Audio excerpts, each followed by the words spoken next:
Good morning, Marvin Sylvester here again. So I'm gonna have a very special video here for you today. It's with the Trinidad and Tobago Amateur Radio Society. Very soon I'm going to be asking them some questions about what they do, and basically I think it's going to be a very interesting video.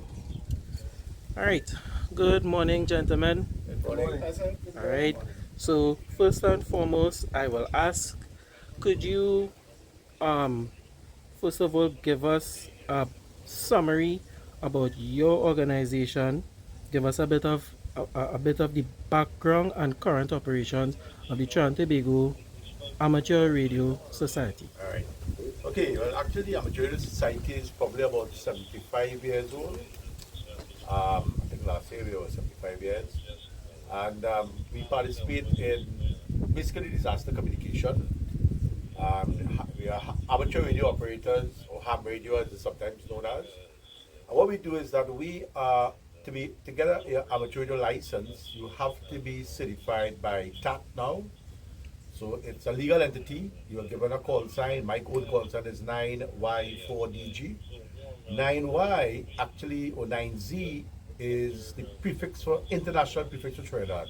Correct. If you look at all CAL planes on the tailpiece, you'll see 9Y or 9Z. Okay, And for vessels too, I believe, yeah. Right, Yeah. right. So that call sign is international. Whenever I go on the air, they don't have to ask me what country I'm from. They know it is Trinidad and Tobago. Okay.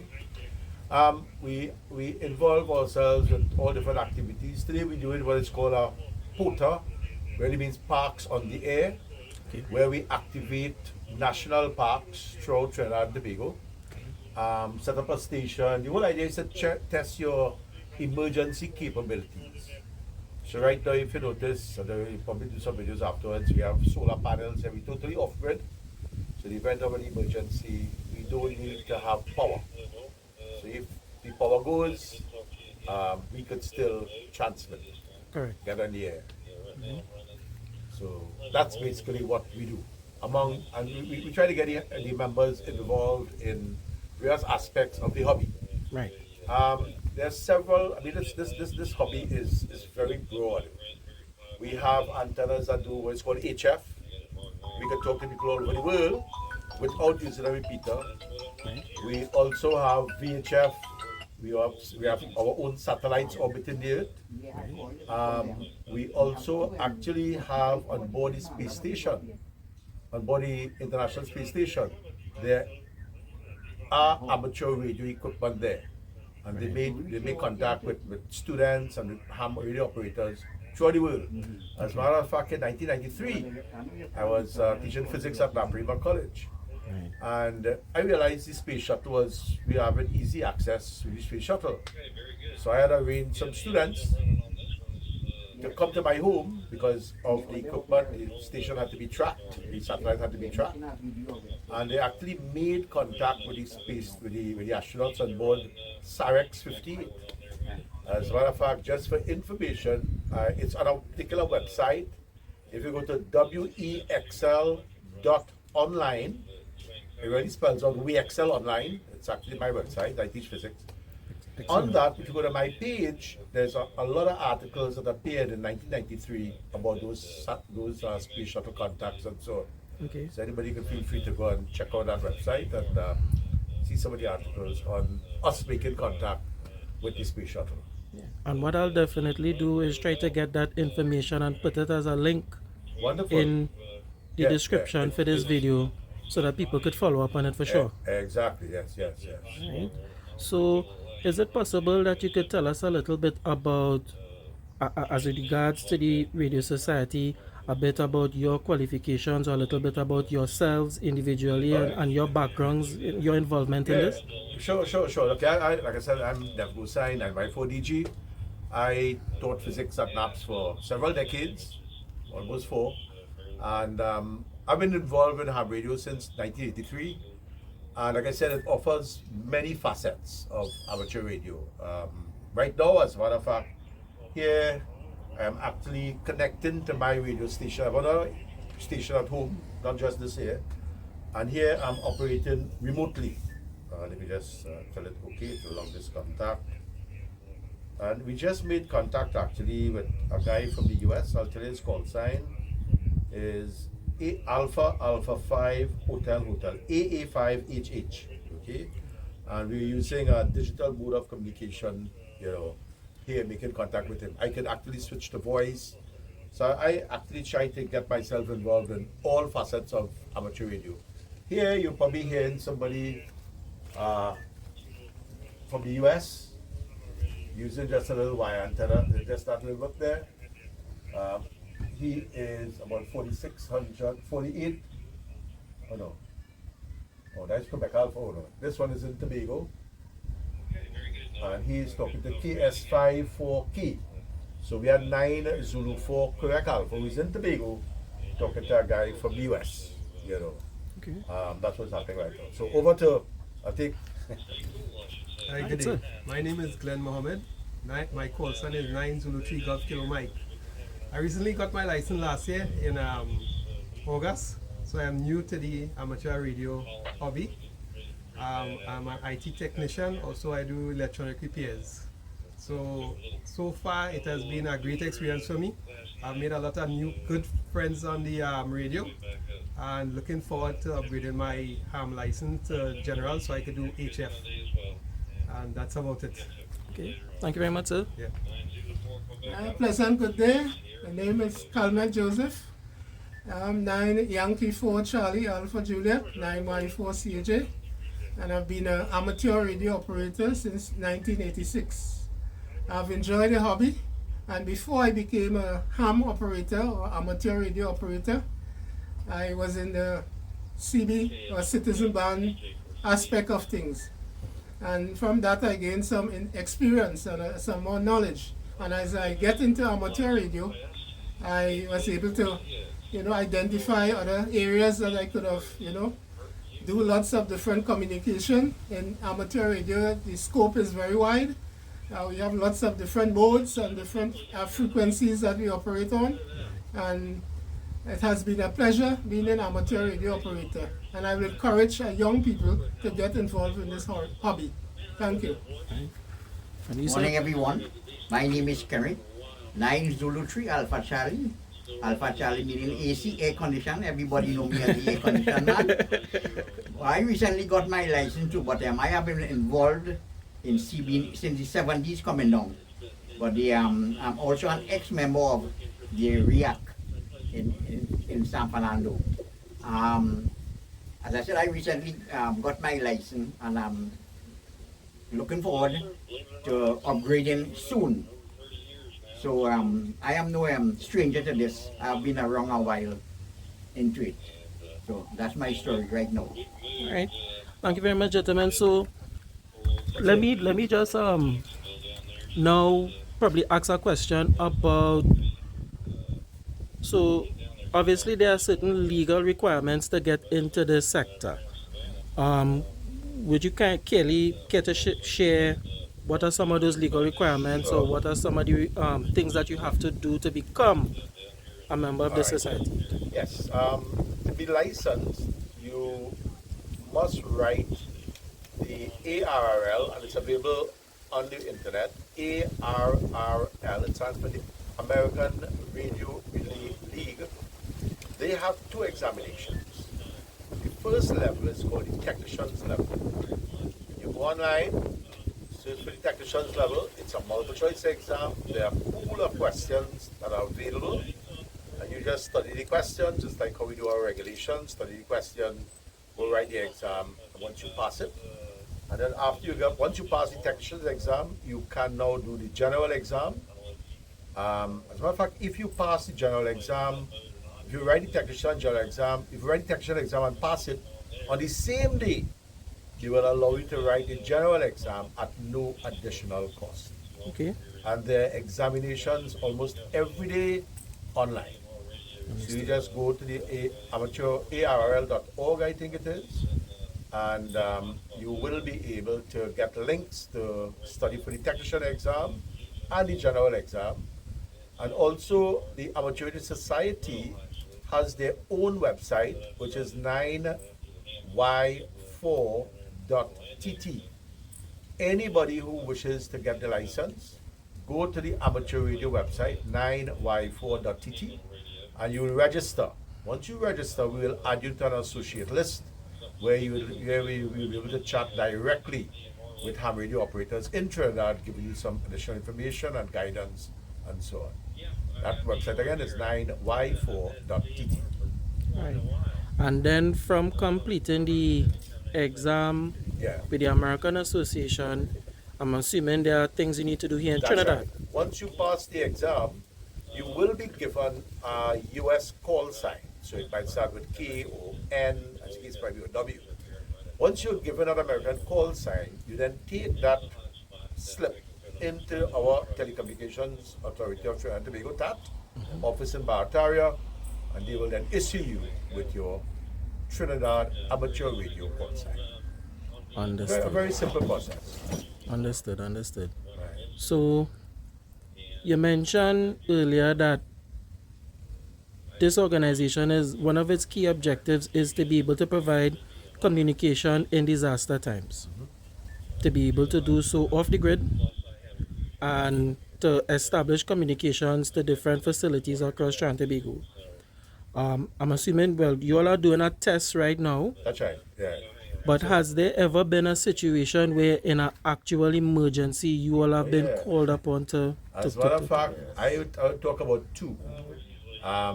In the 80s, there was Hurricane Gilbert first in Jamaica, and I actually was providing, in those days, remember there was no internet in those days, there was not even much Correct. telephone, Correct. and we were providing what is known as health and welfare traffic. So we have a lot of people in Trinidad who have relatives in Jamaica, and they wanted to get, information about their loved ones in Jamaica. Correct. And we were providing that communication between the people in Jamaica and their loved ones here.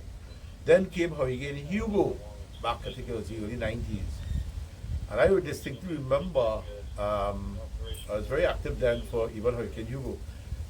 Jones P. Madeira wanted to get a plane into one of the islands, I think it was Antigua, but the communication was down.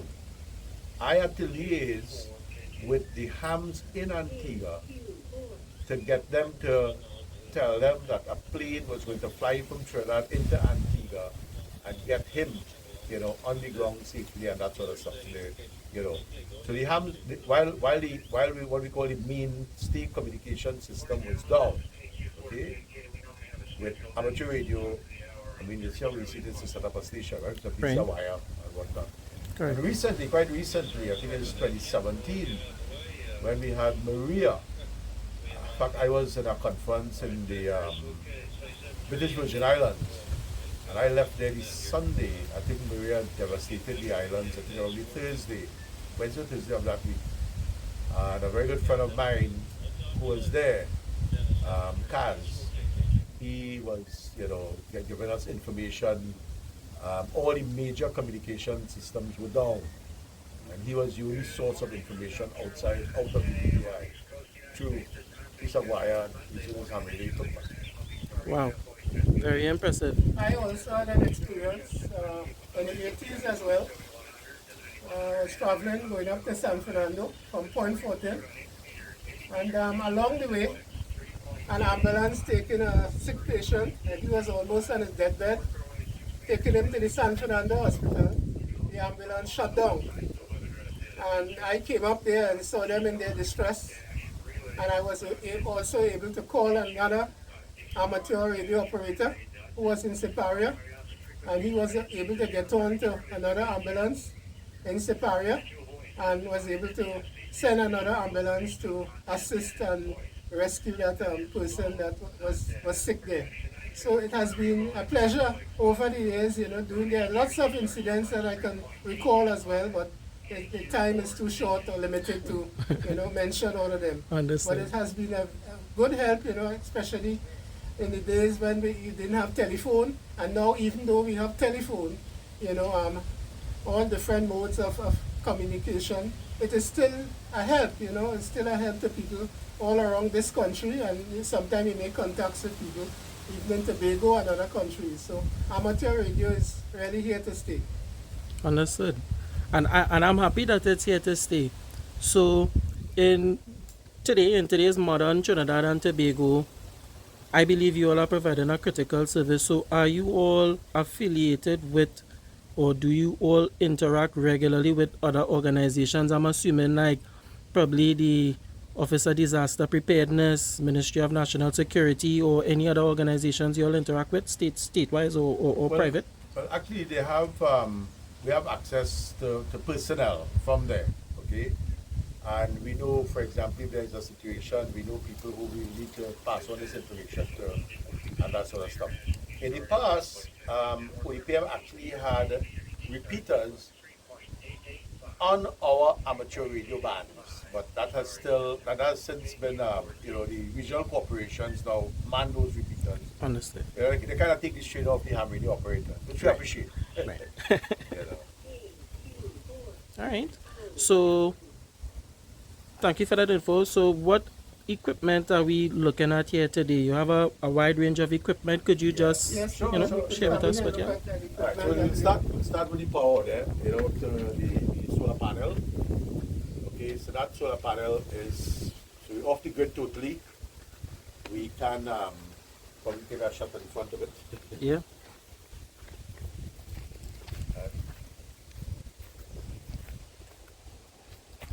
Right, so we get our own locally manufactured juice.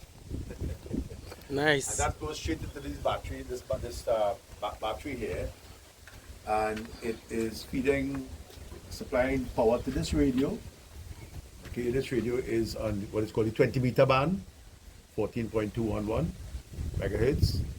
And that's it on the volume, so you would hear it. So this is one piece of equipment. This radio will only output 10 watts.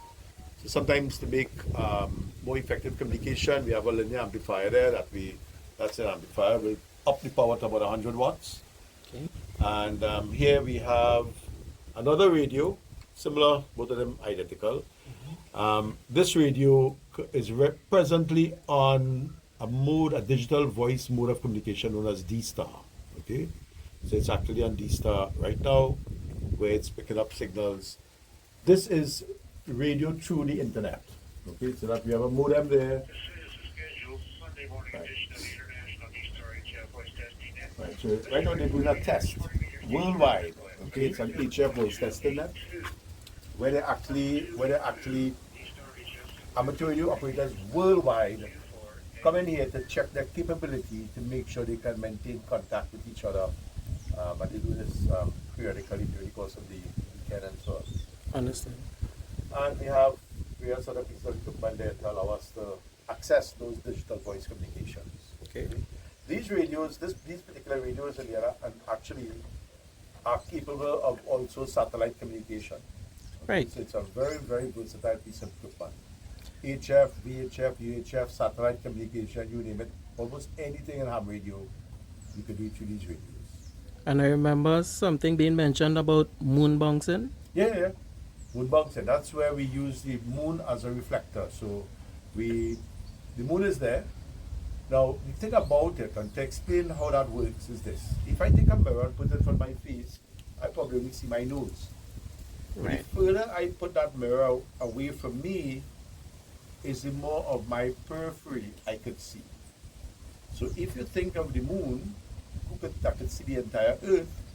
If we send a signal off the moon and reflect it off the moon, then we could bounce that signal anywhere on that hemisphere of the Earth. And that's basically what it involves. So we send a signal using high power to the moon.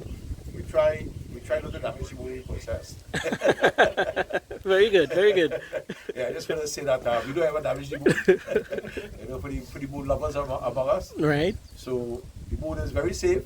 So we send that signal up. It reflects back down to Earth at some other point on the Earth's surface, and there's that two-way communication between the transmitter and the receiver. All right.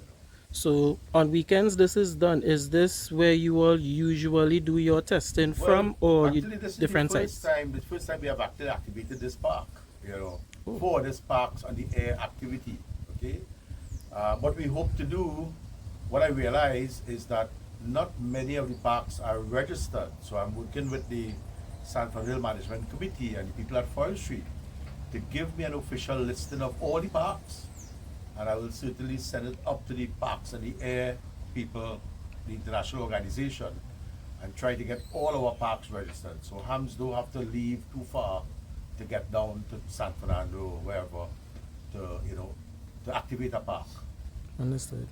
And if members of the public wish to interact with you when you all are at various locations, do you all ever put out in advance where And you all will be? Right, that's right. Mhm. Now that we're doing this, okay, this was the test run really. Right. And this is how effective it is, and it's truly effective.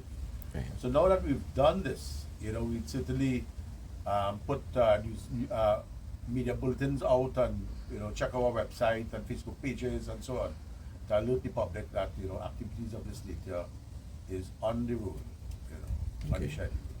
Right. So, I guess then to finish off this interview, between yourself, gentlemen, if there's anything that you would want to say to encourage persons, especially young persons, to join the Amateur Radio Society, what would you say? Starting with you first, sir. Well, it's a nice hobby, all right? You meet a lot of nice people, you make a lot of new friends. There's a lot you could do. You could experiment with different radios, equipment. You can make your own antennas. It's a lot of stuff to do. That's why they call it amateur radio, because you're always experimenting, So it's a nice, very nice thing to go into. I'd advise anyone to do it, Just try your hand at it. Right. I'll come to you next, sir. Having been an amateur radio operator for 30 odd years, I'm really pleased to encourage others to join the hobby. I have been in radio since I was a teenager, and I've enjoyed it. I've met people all around the world and different countries, different islands, remote islands, popular places, and I've met all different people, some kings to commoners, so I've enjoyed the hobby over these many years, and I would encourage anybody to get into the hobby, get involved, and I'm sure they'll have lots of wonderful experiences to tell others. Thank you. You, sir? Any Well, advice? This is something real great. It's fun, real fun. And we act like professionals. We are professionals when you get a license, so you act like a professional. It's a whole new world. And I would definitely recommend young people, old people, get into this. That's all. Right. And to finish off with you, All right. But the thing Mr. about it is that I have always, encouraged young people to try to get in. Probably because, my background is physics, and I enjoy the technological aspect of it, and there are a lot of things that young people could learn in ham radio. One of the other, besides learning stuff, maybe you're not too interested in technical stuff. Take, for example, ham radio in the Caribbean. I remember, you talk to these hams worldwide, okay? I remember I went to a conference in Barbados in 2019, and I left the car, and there was this big tent, a 20 by 20 tent with the hams in Barbados there. Friend didn't see me, they said, Dev. So I went across there with them, and we, they had some issues with setting up stuff, and I stayed with them for about an hour, doing stuff with them. And then before I left there, I spent a week, and I was supposed to leave this Sunday. They say, you know what? This Saturday evening, we are going to have a line just for you at our clubhouse. So in other words, you become an international ambassador for your country, for yourself, for what you want to offer and whatnot. So the point I want to make is that you have friends worldwide. It's not just a voice over radio. It's not just a Facebook contact. It's somebody that you go into St. Lucia. Matter of fact, this morning I heard one of the guys saying, when he has some Trinidad, told him that he's coming to St. Lucia for St. Lucia Jazz. And he has actually given him accommodation, nice. free of charge. Nice. And you have a radio shack to use at your disposal, Impressive. So this is the friendship and the bonds that we foster over the years. And you're meeting people, you're talking to them and whatnot. It's really, really encouraging to go to the next country And my friend was in BVI, and you know, when the guys picked me up in the airport, the day when I was leaving, he left his job. My flight was, I think, about 3, 4 o'clock in the evening. So he left, he picked me up and he took me for lunch and whatever. So it's really, really, you know, it's not just a Facebook friend that you just meet and tag and whatever.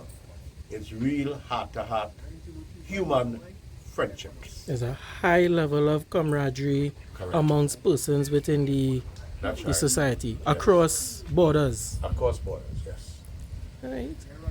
I guess in one more thing, you care to probably make a transmission or Yeah. talk to someone before you go, just so that people see how it Sure. works. If This is-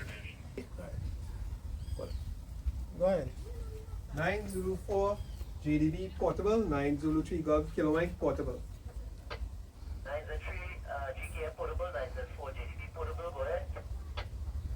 Roger that, Jason. Where is the location now? Over. Alright, the name here is Jason, Juliet Alpha Sierra Oscar November, Jason, and I'm transmitting from the Shogunas area. 5 watts of power, 5 watts of power, using an ICOM ID transmission. It's an Eastern radio as well, so I have that capability, and I'm running on battery as we speak. Battery, no grid power here, over. Yeah, Roger that, Jason. Well, we communicating to you from the San Fernando Hill here in San Fernando. And we coming through the repeater, which is the 146-100. Over. Right, loud and clear into the 100 repeater. Also, the antenna that I'm using is an omnidirectional antenna.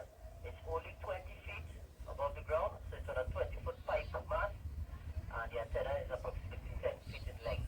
So it's a dual band antenna. It's a dual band based antenna made by Comet. So it's a very good omnidirectional antenna. Back to you, over. Okay, Roger that. Well, you're doing fine, man. Well, me and you both doing no power from electricity, because I am a handheld here with a rubber ducky that it came with. So we both doing fine there, using no power. Over. Okay, very nice. Okay, so when you're ready for the simplex test, well, after your interview there, we could try the simplex, and if you want to do a recording on that, we could do that as well, alright? So 9Z3 GKF portable, 9Z4 JDB portable. Roger that. 9 Zulu 4 JDB portable, 9 Zulu 3 Golf Kilo Mike. We clear for now. Over. Very sure. right, so we just did an interview with the Trinidad and Tobago Amateur Radio Society. As you could see, these are, even though the name says Amateur Radio Society, these guys are professionals. I would say experts at what they do, and I thank the Trinidad and Tobago Amateur Radio Society personnel for giving me this interview. I hope that if you've watched this video, it piques your interest in the TTARS. It certainly has piqued mine. Obviously, there are a lot of benefits to joining this organization, so I suggest you check them out. I will try to get the different links so that you could also follow them wherever they are. And yeah, so Trinidad and Tobago Amateur Radio Society, great organization. Check them out.